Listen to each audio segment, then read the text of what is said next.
Welcome to today's webinar, Building a Scalability Powerhouse with Heather Physioc. Today we are joined by Kim Brown and Norm Vogele of Page One Power, and we will be talking with Heather about her tactics for scaling your business using a multi-channel approach. Be sure to subscribe to catch all of our future episodes as well at pageonepower.com. Hey guys, how's it going? Ben Jacobson here with Page One Power. Welcome to our webinar with Heather Physioc, presented by Page One Power. Today we have with us Kim Brown, who is our linkable content manager here at Page One Power, as well as Norm, who is our senior SEO on-site content strategist. You guys are in for a big treat today. Heather Physioc is the group director of discoverability at VMLY&R, including organic search, paid search, performance content teams, and performance content teams. Heather is a graduate of Missouri in Columbia with a bachelor's degree in strategic communication and holds an executive master in business administration from Rutgers. She's an adjunct professor of digital marketing at the master's level at the University of Kansas as well. Today, Heather is going to be walking us through the details of how to build a scalability powerhouse for your business. We're super excited to have you all joining us for this webinar. We will have the recording of today's webinar available for you guys to watch on demand. That'll probably be up in a couple days here. And at the end, we will put out a poll question if you do want to hear from one of our reps here at Page One Power, or if you want to talk further with Heather, we'll definitely be asking that. If you guys have any questions, be sure to fill out your information there. And without any further ado, Heather, you can go ahead and take it away. Nice to meet all of you. It starts with unmuting. So hi, everybody. How's it going? Heather Physioc in Kansas City. Really excited to be here. Have a long relationship with Page One Power and Pages Magazine. So excited to try this new format out together.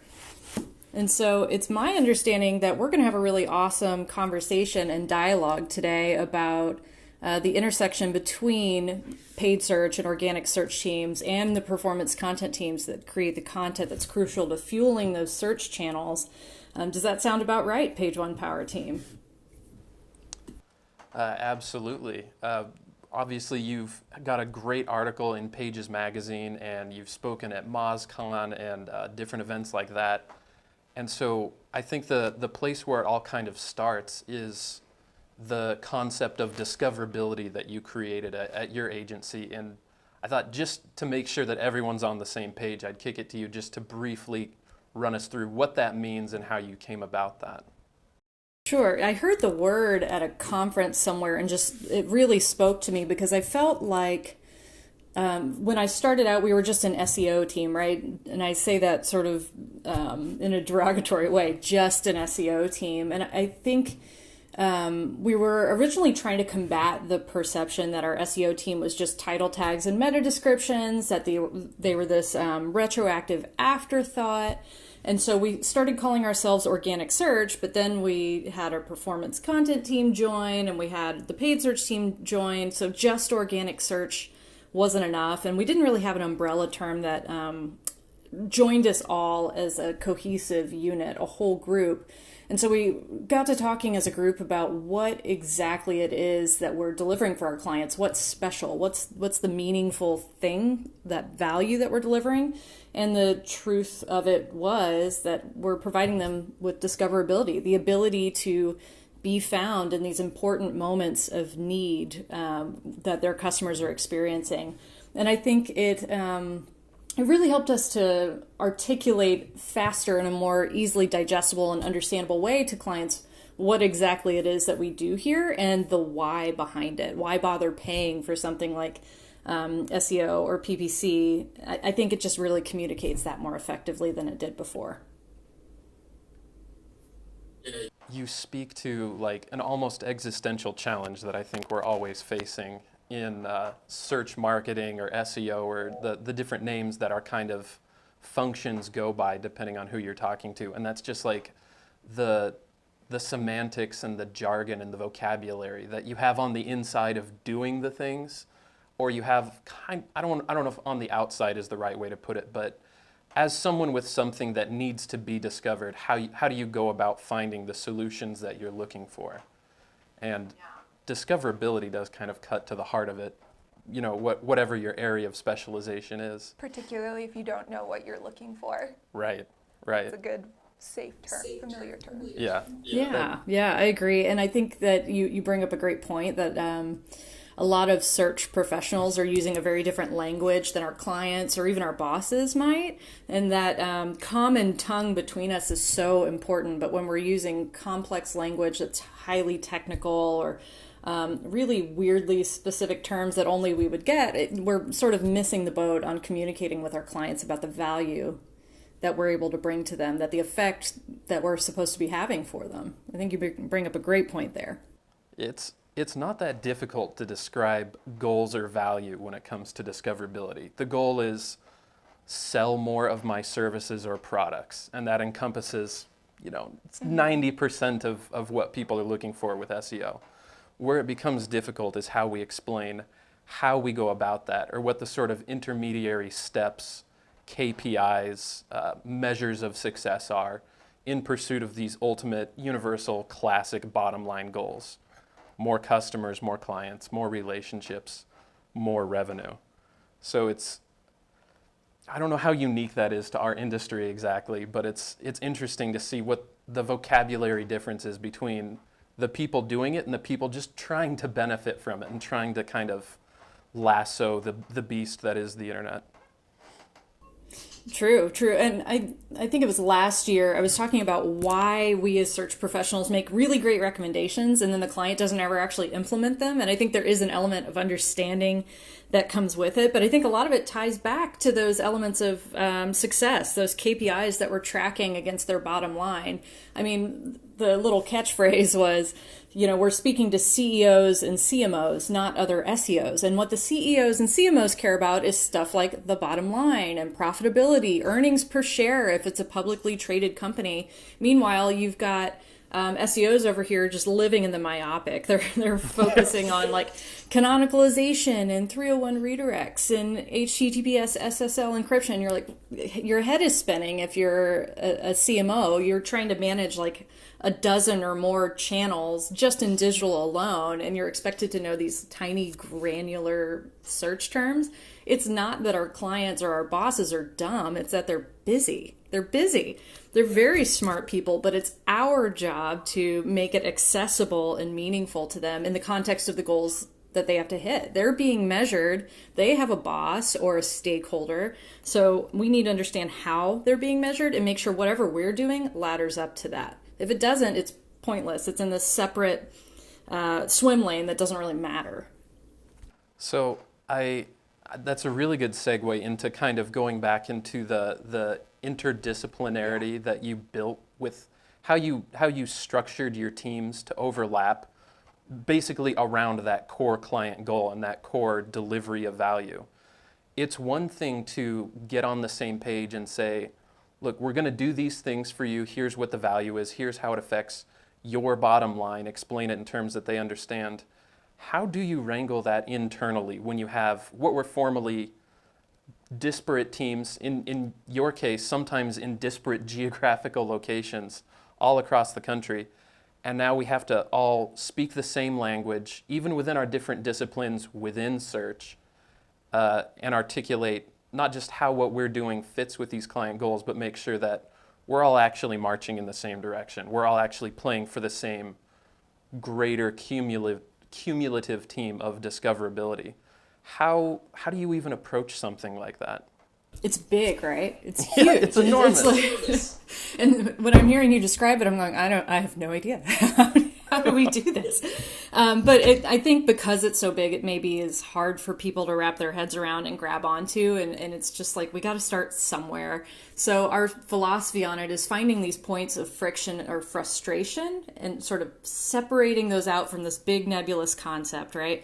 We find this point of friction or frustration and we just start to chip away at that one thing. And in this case, the big inspiration or that point of frustration is SEOs are notorious for complaining that no one brings us in, right? We're like, oh, no one brought us in, and now I'm retroactively trying to fit my SEO to what they already created. It's not even the right content. It's not going to work. It was kind of born out of that chronic complaint, and I just kind of took a step back and went, why is this happening? what can we actually do about it? Well, I interviewed people in a dozen different disciplines, these big 2-hour-long interviews, and come to find out, SEOs are not the only ones saying this, right? Every other discipline, user experience, analytics, paid search, performance content, social media, it doesn't matter. They're all complaining that they weren't brought in on the right things at the right times. So that was like a light bulb for me. That, to me, sounds like a failure to communicate, right? There's something in there that can be tweaked. So it certainly sold the message for me that we should be operating in a more cohesive and integrated fashion, but that doesn't really answer the how. Now, I will admit that a lot of what we've done to merge these discoverability teams together has come from good fortune through some mergers, right? An opportunity presented itself. We merged with Rockfish, a really great e-commerce agency. They had this performance content team, and we didn't really have the right home for them. And then all of a sudden, my boss had this brilliant idea. She was like, haven't you had these chronic content resources forever where content is getting created and you get brought in after the fact? And we're going, oh my gosh, this is it. This is the answer. We could have a content team to actually create search-driven content. What an insane concept. So we sort of took the risk and brought the performance content team into our group, and it was amazing because they're just great people, really smart capabilities. Their performance content is when you're creating digital content that is designed to perform. So it was just this natural fit with the objectives of search. So that was sort of the first shot. And then paid search, we've worked alongside them for years in sort of a complementary fashion where we're at least not contradicting what the other one is doing, but we've never really collaborated at the level that I think we should have been or that our clients were telling us they wanted. And so when we saw this opportunity, it was also a natural strategic fit. These are just 3 areas that have always played really well together when they coordinate. They just have a hard time coordinating because it's complicated. We're busy humans and we're prioritizing our day-to-day to-do lists and getting buried under tasks instead of taking that moment to step back and think about what is the optimal way to design this group. I think it could take a number of different shapes and forms. I mean, you may not be on the same team, you may not be in search, you may not be in the same company, but a lot of the principles that we learned by bringing these groups together apply no matter who you're trying to integrate with search or otherwise. Did I answer the question, or did I just go on a trail?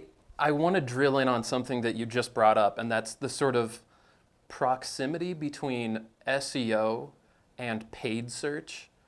I say proximity because in our experience, they're often very, very close. They can both exist in the same search engine results page on Google. Mm-hmm. They can both be lucrative. They both have a lot of merit.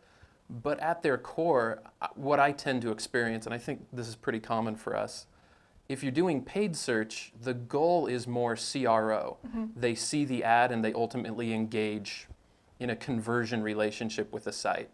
Whereas SEO, just being discovered in organic search, usually has a lot more to do with building brand authority, being discovered just as a useful resource, getting your name out there so that maybe next time they search for you by name instead of by a question or a pain point or something that's more broadly topical. Letting Google know that you're Yes. in that niche. We that know you're a what we're voice to talking listen about. to. Mhm. Yeah, that's something that we focus on a lot, but I'm sure you can relate.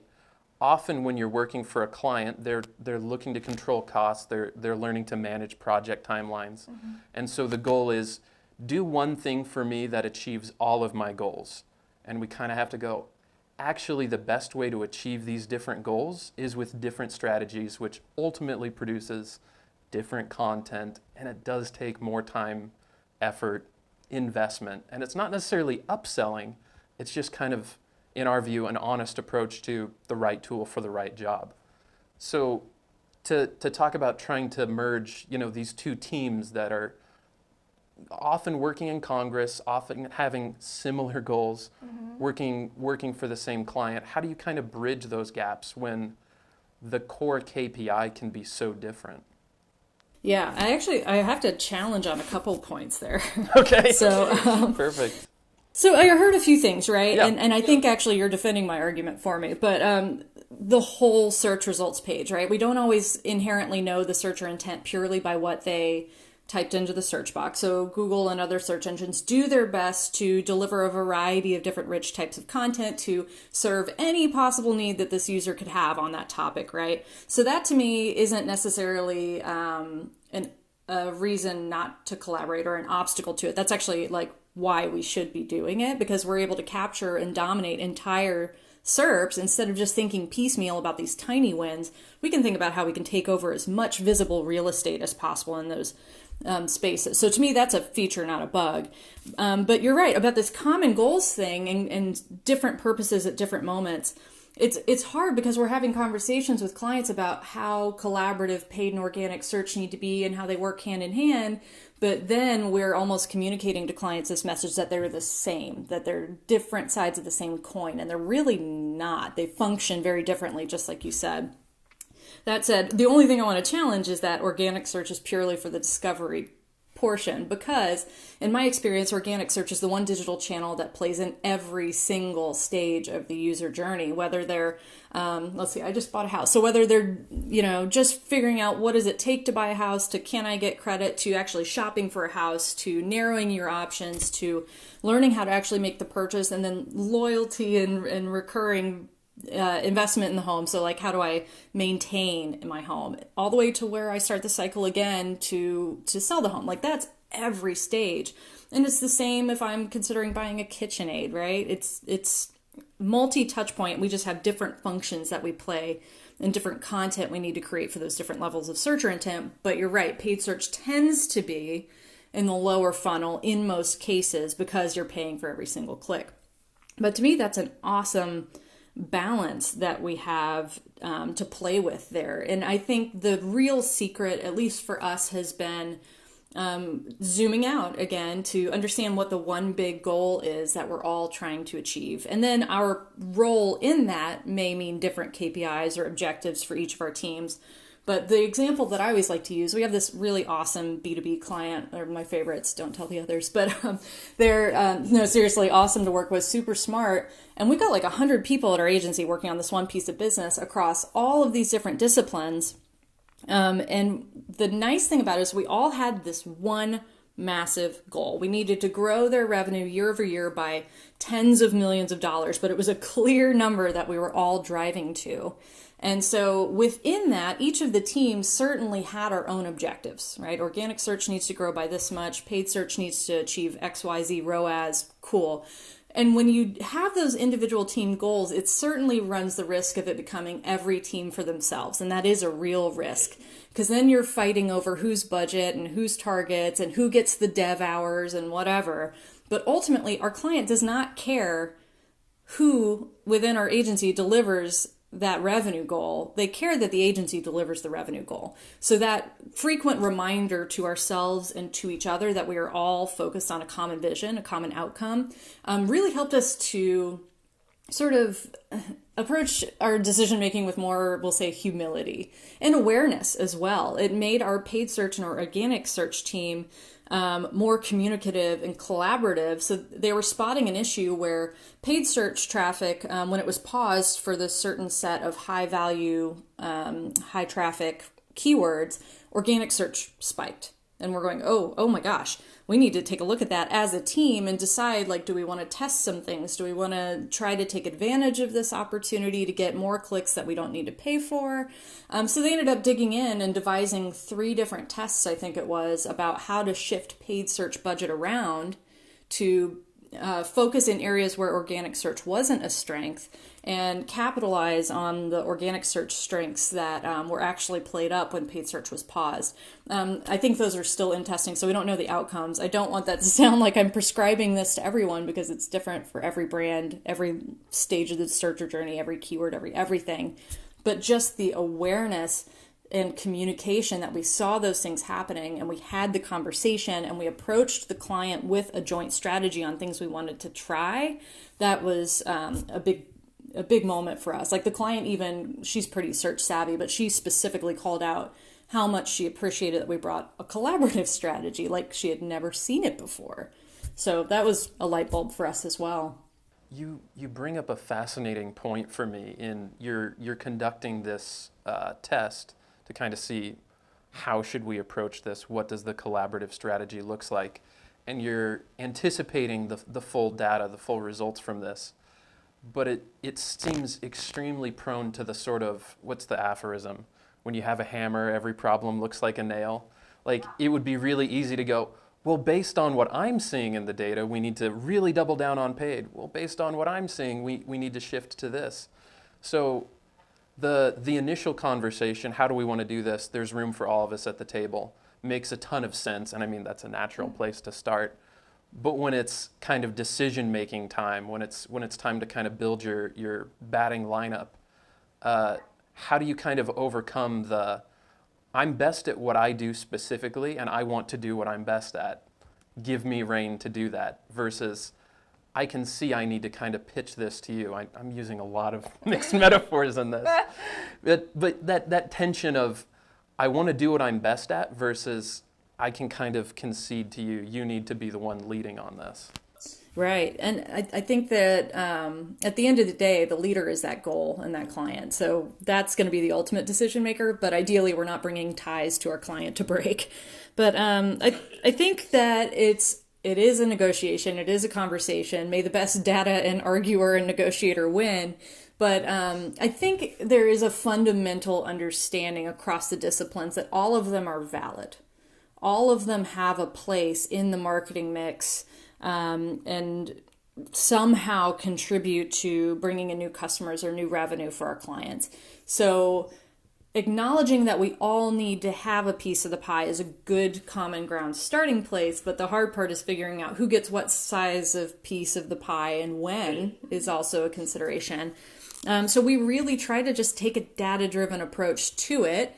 You know, the people who make the strongest business case for the thing that they want to try, backed by data or a really smart insight or evidence from another case study or test, those are the ones who are more likely to get those development resources or prioritization or budget from the client and the internal teams as well. Some of it is also being the squeaky wheel. Like we worked that same B2B client. There was a local pages project we needed to get launched, and we were just having some technical crawlability issues, and our SEO was just like confident, convinced that this was the right move. And it certainly was frustrating at some points when other things just had to take priority. But, you know, he persisted and he continued to make the case and he continued to have the conversations and negotiate.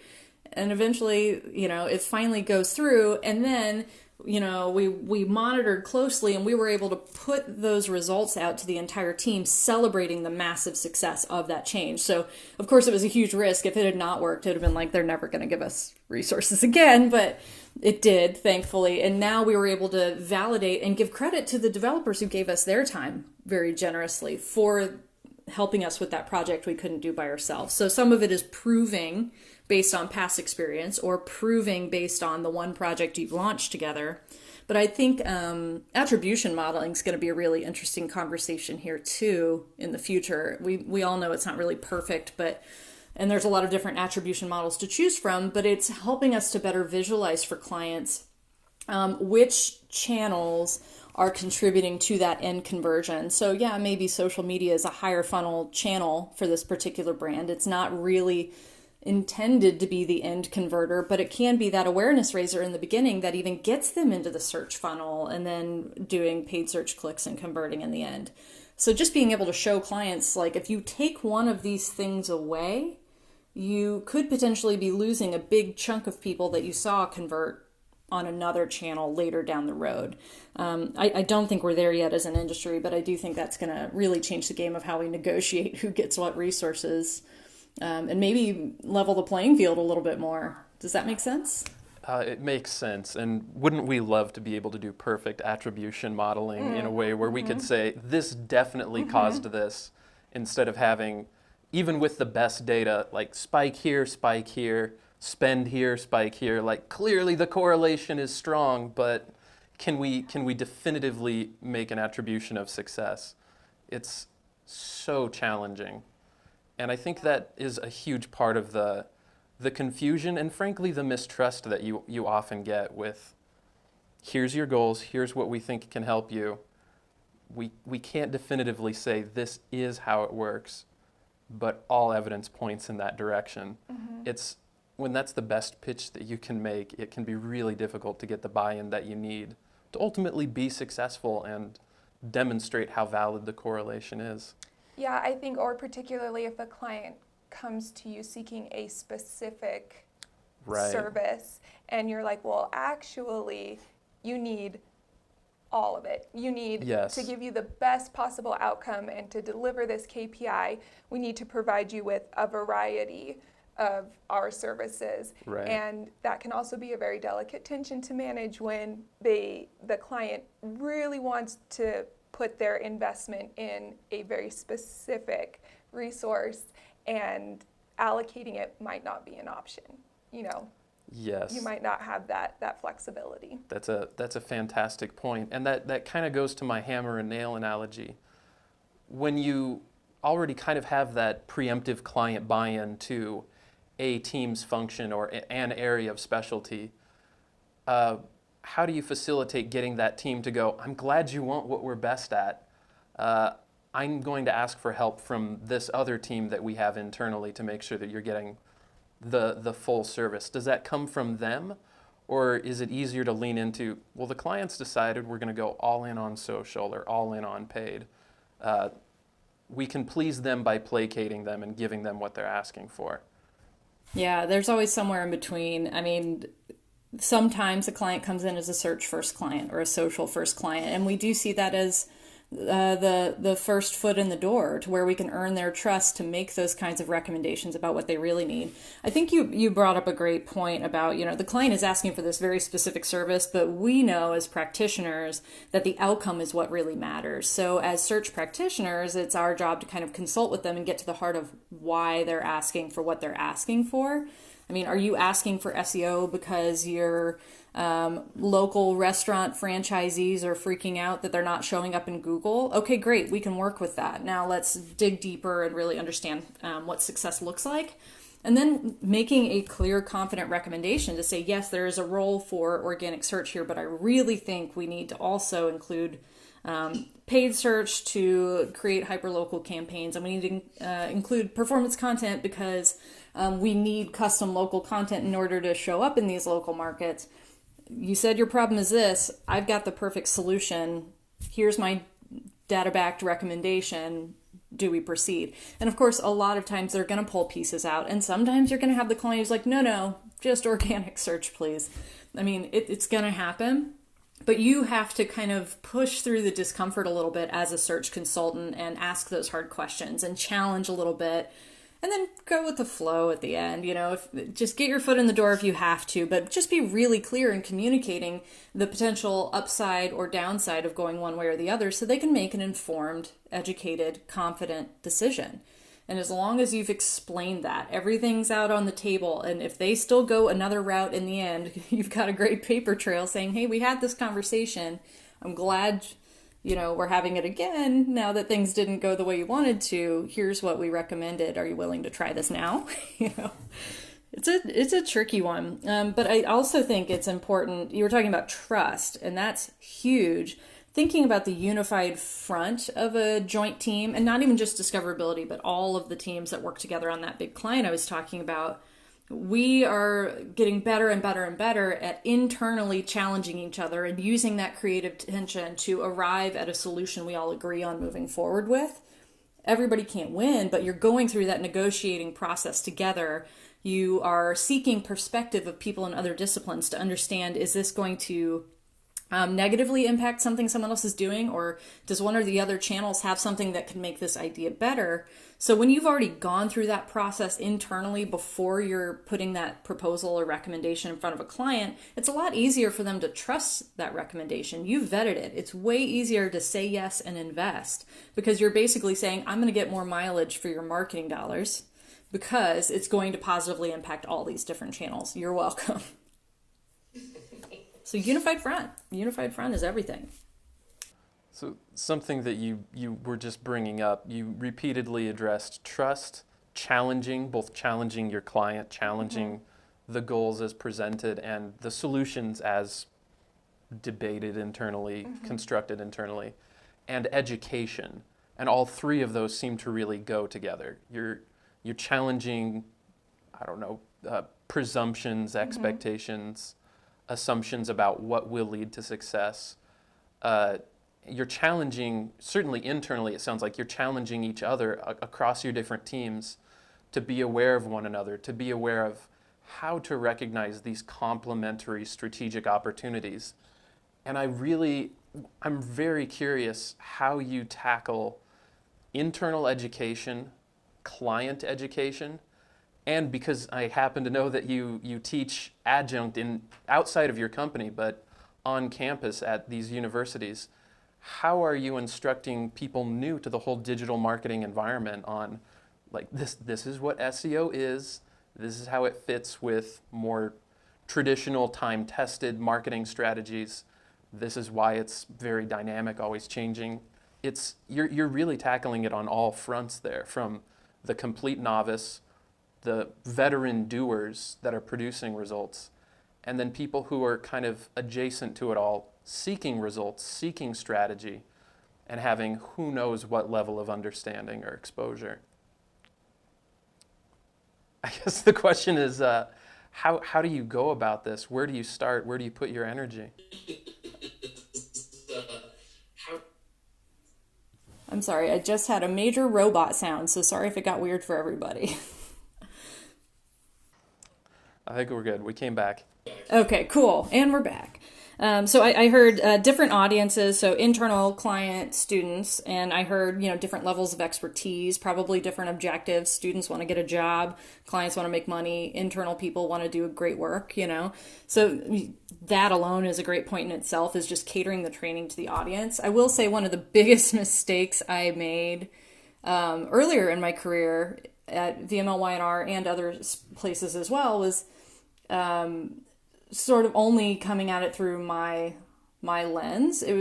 I think SEOs have a long history of being like, you're doing it all wrong. This is under optimized. It's performing so badly. Why are you so dumb? Just this whole approach can be so patronizing. And I think what I did wrong was I came in and I was basically trying to tell people what to do, which no one loves because they're good at their jobs. They're smart people. No one likes to be bossed around. But two, I was only talking about me, only talking about search, only talking about what we wanted to accomplish. And it took a few years for me to realize they don't care what I have to say. We're human, so we're like tunnel vision, thinking about what we need to do or how we think about the world.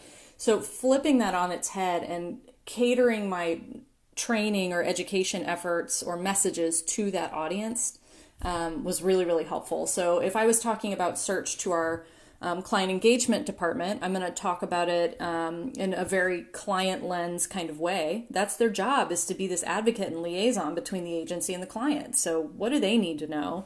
And when I'm talking to developers, I'm going to talk about it completely differently. I'm going to talk about the time they could save by just building these things in from the beginning. I'm not going to try to own all of the technical SEO stuff myself. I'm going to give them tools to just get it right to begin with. And have those more technical, detailed, granular conversations with them. But I'm going to make it more about them, and I'm going to listen more than I talk. I'm going to ask more than I say, if that makes sense. Absolutely. When it comes to educating clients about it, it really depends on the client and their personality. Some are like, I've got a background in search, I've done this before. So there's a lot of validating, like, yeah, that's awesome. I love that you care so much about what I do. And then kind of building from that to sort of tweak their understanding of something if it's evolved. And then there's others who are very open, like, hey, I don't have any idea what's going on. That's what I pay you to know. In that case, I'm going to be very forthright with education and information to make them smart about it and make them feel confident and comfortable and like the hero in this situation. And then when it comes to students, they're a blank slate. So I have the opportunity to start this well from day one. So in my class, which I just started yesterday actually, we start off the session talking about how we're going to drill into these individual channels. But we actually spend day one talking about omni-channel marketing, not multi-channel marketing where you just exist in multiple channels, but like omni-channel where they're all intersecting and there's different messaging that's all coordinated at each stage of the journey. So if I set the tone that these all play together from day one and you're graded on that at the end of the semester. Hopefully, as we're learning the individual channels, they'll sort of connect the dots a little bit easier between each as we go. And I just try to highlight those specific actionable points of intersection between the channels. I love how you address someone can say they have experience or they're an expert in SEO, and that's always kind of suspect. And I kind of wonder, do you have like a shibboleth that you use or some kind of litmus test? There's not really an agreed upon industry standard for certification. There's not a lot of degrees being offered in SEO. We're just too young for that. We're not there yet, which basically means there's no barrier to entry for saying, I am an expert. I am an SEO expert. I have X years experience. I know what I'm talking about. You don't know if they did a single channel or they've had one successful campaign. You don't really have anything to go off of. So how do you probe, especially when it's a client, what is your actual level of SEO knowledge? What vocabulary can I use? How am I going to communicate with you about this? Or they could have been an expert, but like 5 years ago. Right, You know, like, which is so common. very accurate, but if you haven't kept up with it, it's like, I've still got it. And it's like, oh, some things have changed Right. a little bit. Yeah, again, it starts with validation, right? Being like, oh, you're totally right. It was that way. Oh, what, do you remember that, old buddy? You know? So I think it's just making sure not to patronize and make anybody feel dumb. But I'm going to be completely honest with you here. I don't have a litmus test. I'm going with like my marketer's intuition and winging it just like everybody else. Because we live in search, we live in this world of theory where nothing is proven, nothing is really transparent. We're all tossing around theories and getting into internet fights over, featured snippets, crisis du jour or whatever. But, I'm out there winging it with the rest of them. I think the big skill set that has changed for me in my career is not necessarily my ability to determine the rightness or the wrongness of someone's search understanding. My skill set has more grown in empathy and understanding where my client is coming from about search, so we can at least have that conversation and arrive at a common middle ground and understanding with one another to find a way forward. That sounds super hippy-dippy and ephemeral, but that's the reality of it. I do not have a science behind figuring out how smart a client is. I think they're all very smart. Every client is 100% intelligent, but everybody has knowledge and expertise on different things, and you just kind of have to find your way to a common ground to move forward. That's probably a better way of putting it. You're not judging whether they're smart or not. It's more, where are you coming from? What have you experienced so far? Just kind of what's, like if you're trying to figure out if someone's a fan of a genre, oh, you like horror. Do you like this kind of horror, like slasher horror or psychological horror? You're just kind of probing. Well, and I think it helps you communicate better with them. If you assume they have a level of knowledge based off of something that they tell you or something that they say, and then you unintentionally are unclear or unintentionally have a miscommunication because you assume a level of understanding that doesn't exist, it can create friction on accident. Certainly. Nobody sets out to do that. But if someone says, like, I know things about SEO, and you're like, oh, this will be so great, I can just like straight lingo it with you, and it's like, well, dial it back a couple notches, like, make sure to be on the same page, I think is where it comes in the most relevantly, or potentially the most relevantly. That you bring up a good point, and that's not just a matter of communicating whatever's happening internally to a client who has whatever level of experience with SEO or any kind of marketing really, but especially with what you're talking about with these interdisciplinary teams, coordinating processes. Someone might have many years of experience in another organization, in a certain sub specialty, really hyper-focused on influencing one particular thing, and now they have to change the way that they communicate, the way that they report their work, the way that they allocate their time, and especially collaborating with these other teams, finding those areas of overlap, those complementary strategy opportunities.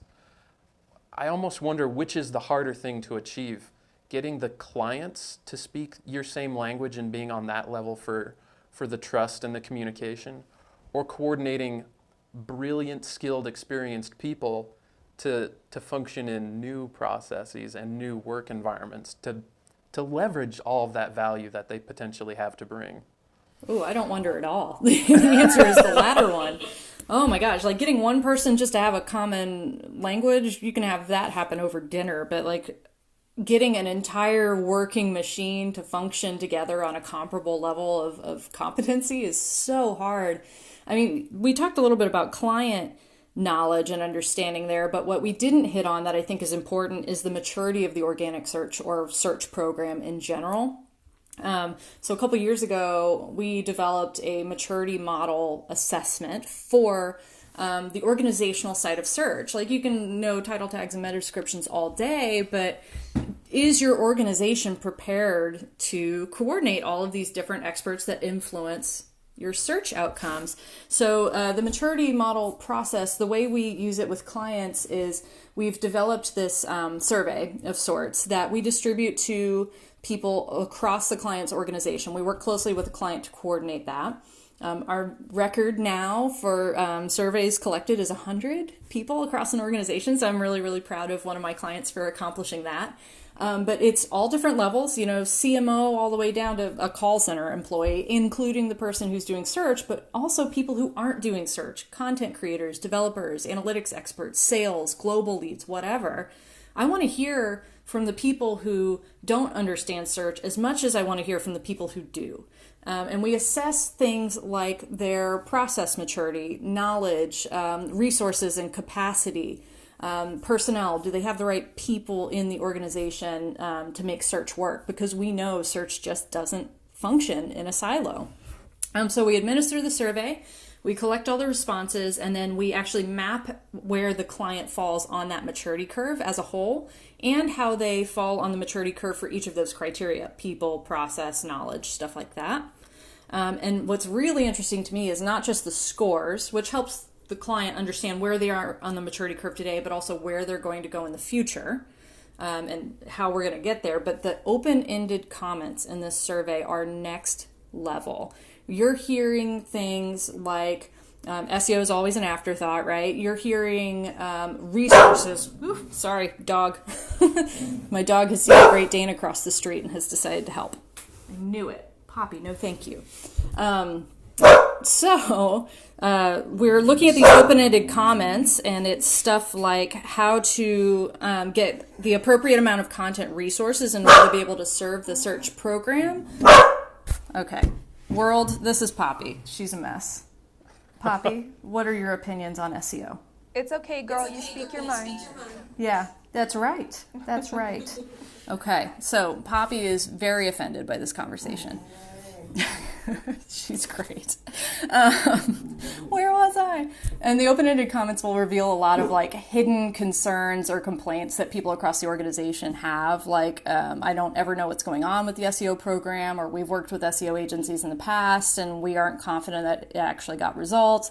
So it completely changes how we communicate about the SEO program inside their organization, or train people inside their organization, or help them combat their resource problems. But a lot of the obstacles to a successful search program are not your individual client being smart or dumb or right or wrong. It's more about the function of a larger machine with a lot of moving pieces and a lot of different experts with different opinions and different background and expertise, right? So maturity assessment can be a very, very helpful tool. You and bring Poppy up a agrees. Fantastic point that I feel like we've all had to deal with this, and that's a client coming to you, having worked with another agency, another self-proclaimed expert, whoever was handling their SEO before, some web developer who says, oh, I also understand SEO, so it's going to be built in. And you kind of have this relationship where right out the gate they're coming to you going, I don't really trust you, I don't really understand what you're going to do. I've tried to get help before, it didn't work, so I'm already kind of like, I assume you're conning me or wasting my time, but let's go ahead and give this a shot, impress me. And it's like, wow, I haven't gotten a word in edgewise, and now I have to be impressive. How do I do this?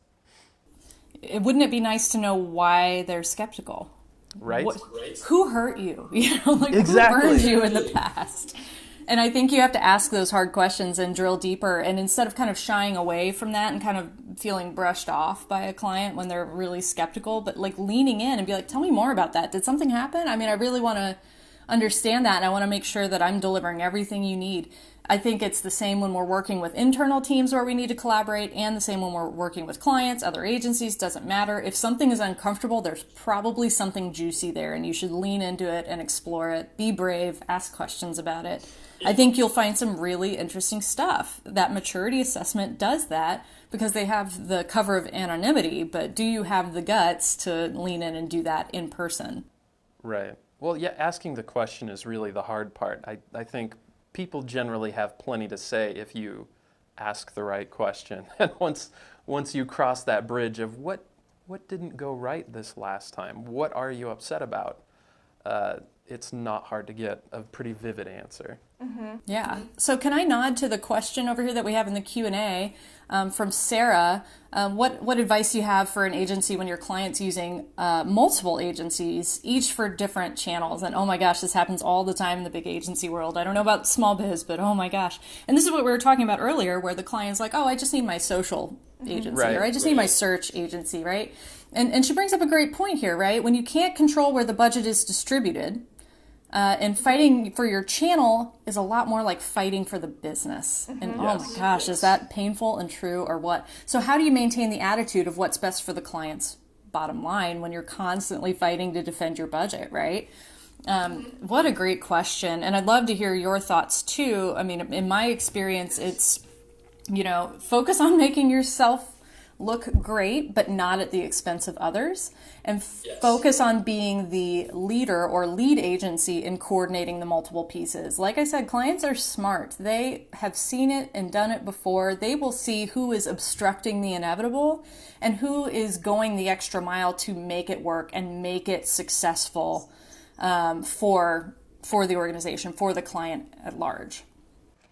Yes, and I would even say it's not uncommon for us to be aware that we are providing a specific service to a client, and they're also soliciting that exact same service from somebody else. Mm-hmm. So it's very much like a situation where they're looking very critically at our work and the work being provided by somebody else. And I think that in those cases, our process, it doesn't change whether we had all of the budget in-house or whether we know we're fighting for it. We provide them with the absolute best work that we can, the best solution that we can. If we present them with a solution and it's not 100% what the client's looking for at that time, we will, acquiesce where we can and say we will deliver on, these KPIs. And if you're interested in reevaluating the campaign in X amount of time, we'd love to do that. And being aware, I think, of the fact that we could be working even parallel to somebody else, making sure we don't overlap in our ideas or what we're doing is also one of those kind of tangential things to be aware of. So almost like collaborating, but not quite. Yeah. And isn't it interesting? This is another case where we're likely to go full speed ahead and forget to bring them in and then be really mad when they don't bring us in. So couldn't we be the first ones to sort of put out that olive branch and be like, hey, I'm thinking about doing this. I thought you might want to be involved. Come along. What do you think? What ideas do you have? They're going to feel less of that us versus them combative territorial thing. And instead, you're bringing them along for the journey. And next time, hopefully they'll do the same and bring you along as well. Mm-hmm. The assumption I always make, when you work in an agency environment, you're always consulting. That's effectively your position. But functionally, what you're trying to do for any client is what, in a perfect world, they would have their own department doing. Because it's not a temporary function. It's not, we'll do some SEO and then we will have it and it will stay there permanently. It's an investment they can't necessarily make internally, but you're serving the same function as another instrument, another limb to that company. And so my attitude tends to be kind of like what you're doing with the interdisciplinary teams. We all have the same goal. We all have a similar understanding of what that goal is. Anything that we can see, that we can recognize that's going to impact that goal positively is part of the solution. And it's not about owning all of those inputs. It's just about maximizing yours and making sure that it's complementary and not contradict. You're not going to undermine what someone else is doing. Even if, as we often experience, it's effectively our direct competitor. We're in a horse race and we're being compared side by side, our work, their work. And it's very much, well, let us know what they're doing and we'll make sure to lean into that. You know, how can we make sure that whatever else you have going on the side, it does impact your key goals? 100%. That's a great point. Well, what else should we talk about today? We've got a few minutes left. Couple minutes. Did you have any questions for us? I know we've been kind of interrogating your discoverability concept and structure, but so much more. right? Well, let's see. I'm curious what kinds of problems you are hearing from SEOs and paid search and content professionals. What are you hearing popping up more often than other kinds of challenges? And I'm especially interested in the organizational stuff, but I'll take the, actual tactical stuff too, if that's what you're hearing a lot of. Oh boy. I mean, it's always something, right? That's the joy of being an SEO. I know this is very, very contemporary, but ever since the featured snippets change was rolled out, and then a change to the change was rolled out, and where are we between desktop and mobile? Everything's on fire. I can't seem to stop hearing about that now that's